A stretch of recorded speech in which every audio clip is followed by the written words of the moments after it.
Hi, Dieter Kochan. I'm out here doing some work on my travel trailer for the season, but figured it was a good time to do a breakdown of the gear I'm running, especially the Ranger Hybrid. I've ran it for the last 2 years, so I probably have more time around that stand than anybody else. So here's a couple things that I have. So I run it with 2 of the compacts and then 1 of the double, and I'll show you how I have those set together. And then the other thing is I'm locking everything together with 2 carabiners on each side, so that locks the pack right down to the seat. So there's a carabiner on each side that locks everything tight. So when I get to my tree, I have to undo these carabiners on the bottom that attach to the seat.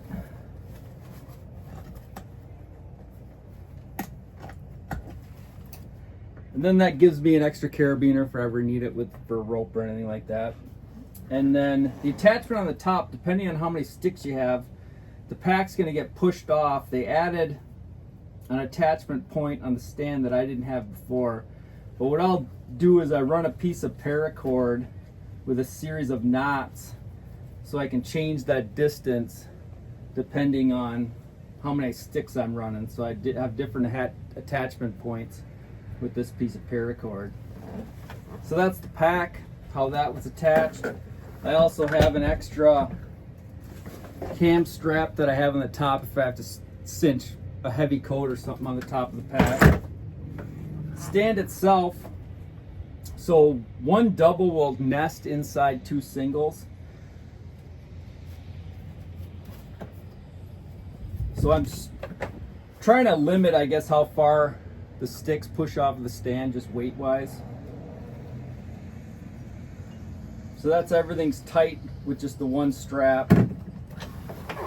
And then this double fits right into the square holes of the singles, and then the singles will nest right in these spots near the teeth of the platform.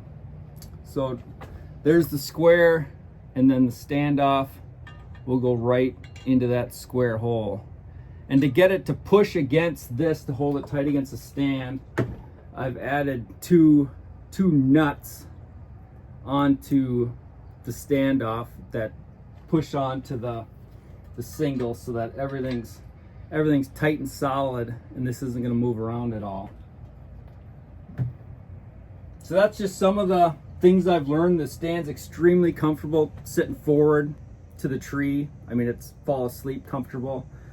So I mostly saddle hunted with the seat up, use it as a knee cushion, and then if I needed a break, I'd sit down, take the weight off my hips and legs, take a little break. But most of my time, 99% of the time, was facing forward to the tree. The only times I faced out was if I had limbs that would prevent me from being able to shoot from the backside of the tree. Rather than having to look over my shoulder the entire sit, I'd sit forward where I could watch where the animals were coming from and make sure I was prepared for the shot. For strapping the stand, I only used the bottom attachment point. So for 2 years I only attached it on the bottom.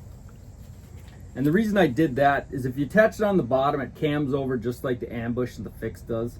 So it gets super tight to the tree, where it doesn't matter as much what's happened further up the seat post, because you could have a tree that hooks like really hard this way, and as long as you have a couple teeth up top, you're still going to be solid from how you cammed it on the lower attachment point. So you can get away with sitting on goofier trees. They didn't have to be as straight. You know, you'll feel a little bit of movement at the top, but if you're not comfortable with that, you can always add a second strap. But I hunted off at 2 years with only attaching on the bottom, and it basically sits on the tree exactly like the ambush. As much side pressure as you can possibly put into it, and you're not going to have any problems. So that's the Ranger Hybrid. Run it with 2 cushions, extremely comfortable, especially if you're a hybrid hunter, more on the saddle side. It's the perfect mix of comfort, function, packability, and I think a lot of guys are really going to enjoy it this year.